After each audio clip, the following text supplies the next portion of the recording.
Shalom Ouvracha, Mazal Tov à tous ceux qui ont commencé le mondial et qui ont commencé à miser de l'argent sur le Qatar ou sur la France ou le Brésil. Eh bien, a priori, il y a quelque chose d'extraordinaire dans le football qui fait réfléchir. Vous savez, quand vous dites à un Parisien, toi t'es un Marseillais, il pourrait te casser la tête. Ou tu dis à un Marseillais, t'es un Parisien, il pourrait te...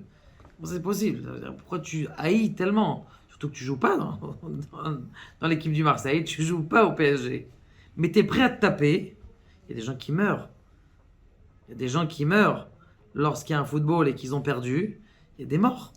Il y a combien de blessés, combien de morts, combien de blessés, combien de choses qui se passent dans des tribunes. Mais pourquoi? Parce que quoi? Parce que Messi, il a mis un but?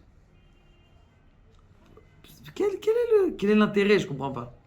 Et là, je vais vous expliquer. C'est pas qu'en vérité, tu aimes tellement Messi, en espérant que tu aimes le Mashiach et le vrai Messi vienne,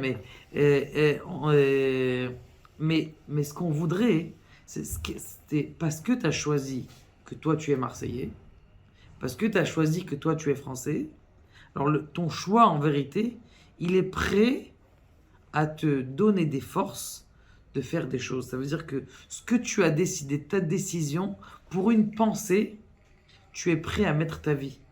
C'est ce qu'il a fait à Abraham. Abraham Avinu, on lui a dit, écoute, est-ce que vraiment ta pensée, c'est une vraie pensée? Est-ce que ta pensée dans la fournaise ardente, est-ce que tu es prêt à y rentrer pour dire que c'est Dieu, qu'il y a un autre Dieu au-dessus? Nimrod, il voulait savoir, est-ce qu'il était prêt à se faire brûler? Il lui a dit, c'est qui le Dieu? Il a dit, c'est le feu. Il lui a dit, non, c'est pas le feu le Dieu, c'est peut-être l'eau, parce que l'eau ça éteint le feu. Il dit, oui, mais qu'est-ce qui a amené l'eau? C'est les nuages, peut-être c'est le nuage, mais qu'est-ce qui a amené les nuages? C'est le vent. Oui, mais qu'est-ce qui repousse? Et comme ça, il lui a ramené, il dit, bon, écoute, pour moi, c'est le feu, je vais te mettre devant le feu. Et il a dit, c'est pas possible que le Baal Abira, c'est-à-dire que celui qui a créé ce monde, il se dévoile pas, et il s'est dévoilé.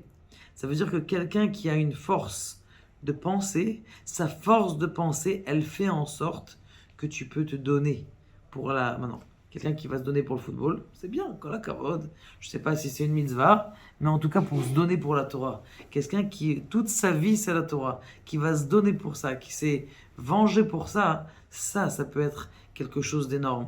Et donc ce qu'il faudrait, c'est que le même amour que les gens ils ont pour le foot, ils ont, ah ouais, regarde, qu'est-ce qu'il a dit Rachi? Non, c'est lui qui a gagné, non, c'est Tosfot qui a gagné, c'est Rachi.